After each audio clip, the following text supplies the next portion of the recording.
Bueno, acerca de este tema, debe decirse que hay una política nueva. Los medios de información, incluidos los medios independientes, nunca trataron este asunto. Es un reproche fraterno, porque esto se practicaba de tiempo atrás, se condonaban los impuestos a las grandes corporaciones financieras y empresariales. No era un tema de los medios, se guardaba silencio o no se sabía. Nosotros fuimos los primeros en darlo a conocer y en plantear que íbamos a terminar con los privilegios fiscales, porque durante todo el periodo neoliberal, aquí lo he dicho varias veces, se engañó a la gente de distintas maneras, ¿no? No voy a dejar de repetir el engaño de que no podían aumentar el salario porque iba a aumentar la inflación, cosa que ha quedado demostrado que no era cierto, algo que se demostró que no era cierto a partir de que se promovió el incremento de los salarios mínimos y no ha habido un desbordamiento en la inflación. Pero engañaron muchísimos años. Engañaron también con esto de lo fiscal, de que México tenía el problema de una baja recaudación porque los del sector informal de la economía no pagaban impuestos, los ambulantes, la gente que se busca la vida como puede, sobre todo en épocas de crisis. ¿Y qué ese era el problema?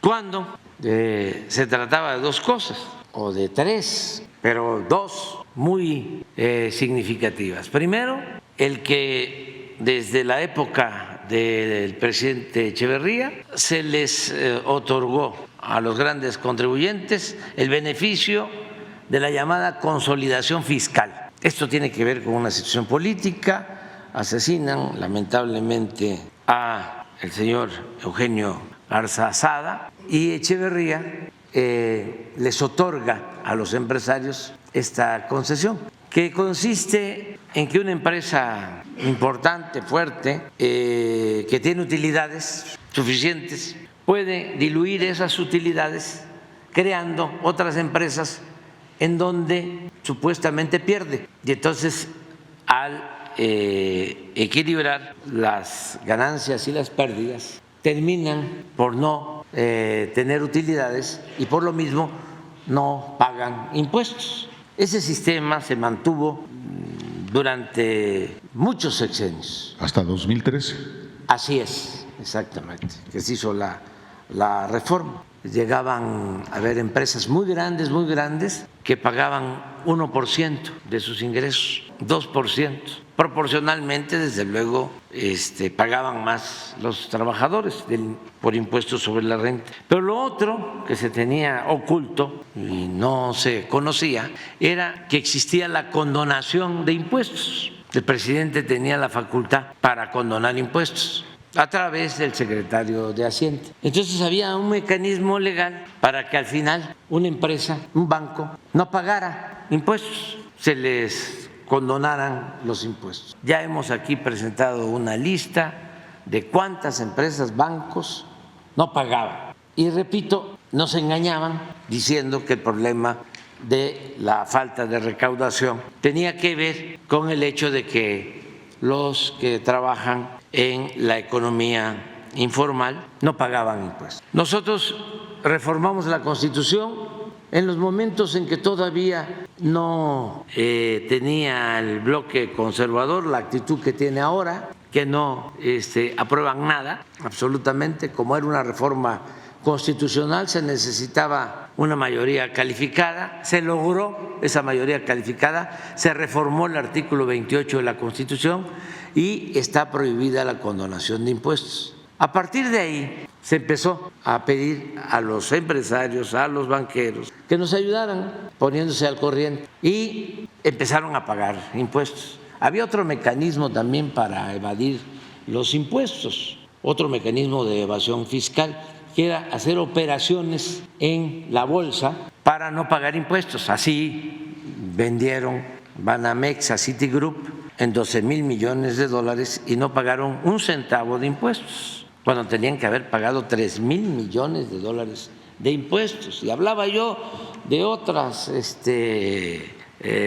decisiones o privilegios fiscales. Por ejemplo, México era el único país en donde no se pagaba impuesto por la extracción de minerales. Salinas les concedió a las grandes empresas mineras este privilegio.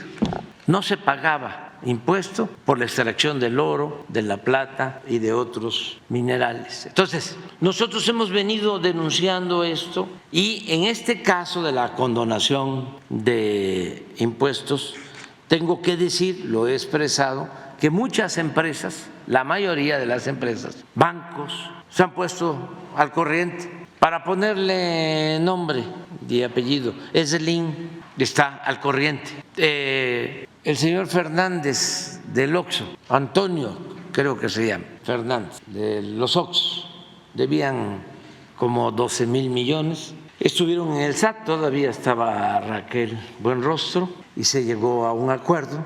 Los de Walmart, incluso por instrucciones del gerente de Walmart a nivel mundial, llegaron al SAT y se pusieron de acuerdo y pagaron 12, 14,000 millones. Los directivos de Televisa que vendieron una parte de Televisa a Univisión también pagaron, creo que 5 o 6,000 millones de pesos. Bimbo pagó impuestos y así muchos están pagando impuestos. Esto nos ha ayudado bastante porque se ha incrementado la recaudación sin aumentar impuestos y sin endeudar al país y sin gasolinazos y sin que aumente el precio de la luz. Entonces, nos ha ayudado mucho esta política, desde luego. Lo fundamental ha sido no permitir la corrupción.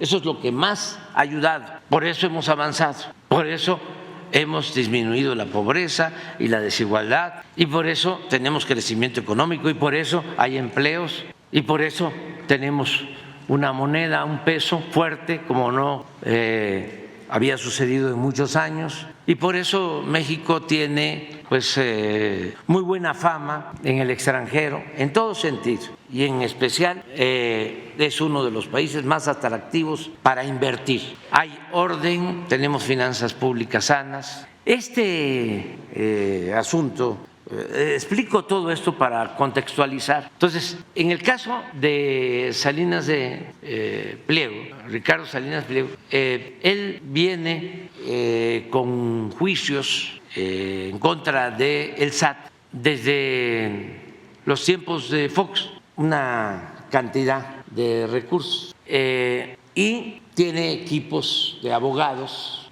despachos de abogados, me imagino que fiscalistas. No es exculpar a nadie, pero hay veces que son muy inexpertos los abogados y los fiscalistas y engañan a sus clientes. En el caso de Walmart, por ejemplo, cuando hablo por teléfono con él, me dice, es que nuestros abogados, nuestros fiscalistas nos están diciendo otra cosa. Le digo, pues revise su asunto porque le están engañando. Y así fue, no le estaban diciendo la verdad. Entonces, el consejo a veces es, espérate, le podemos hacer de esta manera, no tenemos por qué pagar nada, vamos a acudir al Poder Judicial, a todas las instancias, aplican tácticas dilatorias, tienen buenas relaciones con jueces, con magistrados, con ministros, ganan tiempo. Pues pienso que esto fue lo que sucedió en este caso. Y Ricardo sostiene que es injusto, que él no debe nada al SAT, a la Hacienda Pública. Entonces, cuando hemos hablado, en el afán de llegar a un acuerdo, porque nosotros antes de ir a una querella, a un pleito judicial, buscamos siempre un acuerdo. Hemos logrado acuerdos con los contratos de gasoducto, con los contratos de hospitales, con los contratos de reclusorios, con contratos de mantenimiento de caminos, muchos contratos leoninos. Pero en vez de irnos a los pleitos, decimos, a ver, vamos a ponernos de acuerdo, y se han logrado beneficios para la hacienda pública, han devuelto recursos o hemos ahorrado. Usted contó que él no quiso, a pesar de que lo buscó a usted Sí. para un arreglo. Entonces, yo lo que le planteé fue, a ver, vamos a revisar, estamos hablando del adeudo anterior, pasado, el que viene desde… Viene desde 2008, son 4 créditos fiscales Sí. desde 2008. Sí, entonces le dije, yo le tengo mucha confianza al director del SAT. Es además un buen profesional, contador público. Le dije a Ricardo, tú también eres contador, revisen todo para ver si existe en realidad una anomalía o actuaron de mala fe las anteriores autoridades fiscales, porque él le echa la culpa al secretario de Hacienda de Fox y también a Videgaray y a otros que lo quisieron perjudicar. El resultado de esa revisión del SAT es de que en efecto se debe el dinero. O sea, el resultado de un arqueo, de una revisión técnica de conformidad con la ley, se debe el dinero a la hacienda pública. Entonces, él no aceptó. Eso fue la primera vez. Continúa el asunto porque nos enteramos que una parte, porque son en efecto 2 o 3 paquetes de los llamados créditos fiscales, una parte de más de 20,000 millones llegó a la Corte. Sí, a la segunda sala. 26,800 millones de pesos al 2018. ¿Cuánto? 26,800 millones de pesos al 2024. Sí. Y con actualizaciones a este año son ya 33,000 millones de pesos. De más de 20,000 millones. Eso es lo que yo sé. Y aquí Arturo lo conoce bien. Entonces nos enteramos que esos 20 y tantos mil millones los tenía guardados en su gaveta El ministro un señor que… Aguilar Morales. Sí, que está en contra de nosotros abiertamente, que pertenece al bloque conservador. Bueno, se denuncia aquí y tiene que sacar el expediente. ¿Cuánto tiempo lo tuvo? En 8 meses guardado. Entonces, lo tiene que sacar y los mismos ministros rechazan su propuesta, porque ¿qué proponía? La resolución. Sí, que la Corte conociera el asunto, que la Corte resolviera sobre el asunto. Y 2 ministros dijeron, no, lo tiene que atender el tribunal. El tribunal colegiado. Todos. Solo su voto. Entonces, regresa. Después de eso, después de esa situación, me buscó Ricardo. Entonces, queriendo que se llegara a un acuerdo. Le dije, bueno, vamos a tener un acuerdo. ¿Por qué no lo explicas tú para que no vayan a pensar que yo estoy… Y también es muy importante este paquete de adeudos, pero los otros también. Sí, no, nosotros no tenemos nada que ocultar y creo que la regla de oro de la democracia verdadera, no la que exaltan los oligarcas, la regla de oro de la democracia verdadera es la transparencia, ¿sí? Y hacer la vida pública cada vez más pública. A ver, ¿qué te planteé cuando vino Ricardo a buscar un acuerdo? Sí. A ti y al director del SAT. Sí. ¿Qué tal? Buenos días. En efecto, el señor presidente lo que nos planteó es hacer un ejercicio, un análisis técnico para determinar justamente de los créditos fiscales, que son los adeudos de los impuestos por desconsolidación, que son los que se refieren a 2008, 2009, 2011, 10 y 13, que es el cierre. Que se hiciera un análisis técnico para determinar qué normas le podían aplicar y, en efecto, tomando en cuenta algunas disposiciones del Código Fiscal, como el artículo 75, que habla de las disminuciones en los en las multas, sobre todo, y en las actualizaciones de estas multas, es que se lograba hacer un ajuste, y es lo que nos planteó el presidente, y establecer una ruta legal que no implica condonación, sino un ajuste únicamente de los montos conforme a lo que prevé la propia disposición fiscal, y eso es el ejercicio que hicimos. Y entonces esto que le han llamado quitas tiene que ver justamente con estas multas y esta permisibilidad que da el Código Fiscal. Entonces, creo que quedaba en 14,000 millones. Y entonces le pedí a Arturo, Que era procurador fiscal, yo dije titular del SAT, no, era procurador fiscal. Procurador fiscal, sí, que fuera y que les planteara que podíamos legalmente, sin violar ningún procedimiento, sin violar ninguna ley, y además bajo la consideración del Poder Judicial, o sea, si Azteca o Grupo Salinas aceptaba, sí, y que nosotros teníamos facultad legal, o sea, que no íbamos a infringir ninguna ley, no íbamos a violar nada, sí, porque si no íbamos a tener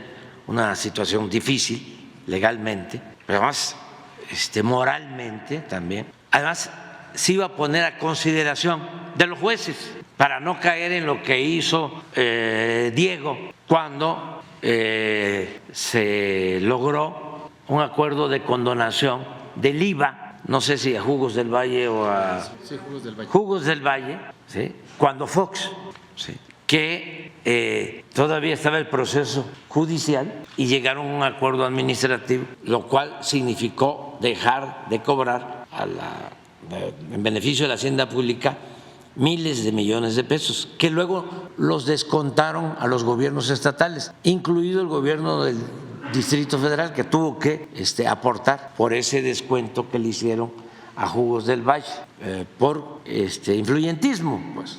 Entonces, para no caer en eso, se planteó, a ver, podemos llegar a este acuerdo, nosotros consideramos que es legal, sin embargo, va a ser validado, ¿sí?, por el Poder Judicial. Se le planteó y dijo no. No quería pagar nada. Que no estaba de acuerdo, sí, nada más. Yo le digo a ustedes que yo hasta descansé, porque imagínense la sospecha que iba a despertar. Tú mismo lo planteaste.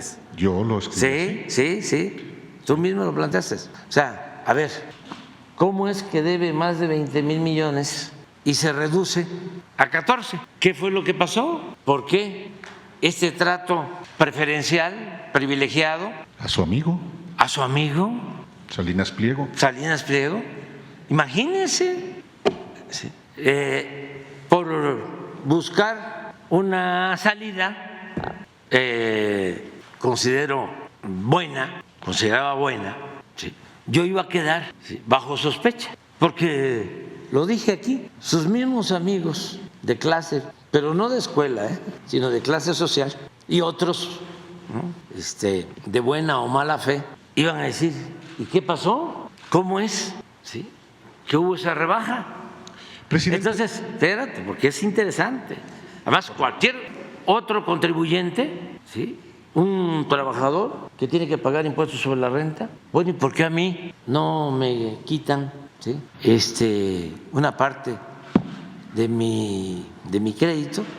Claro, todo legal, ¿sí?, estaba permitido, está permitido, pero de todas maneras, ¿sí?, iba a haber problema. Bueno, no se acepta, ¿sí?, no hay acuerdo, o quien tiene que resolver es el Poder Judicial, y lo único que estamos pidiendo al Poder Judicial es que resuelvan ya, porque no solo en este caso, y lo digo, no es un asunto personal, yo no tengo enemigos ni quiero tenerlos, y no odio, por eso soy muy feliz, no albergo yo rencores.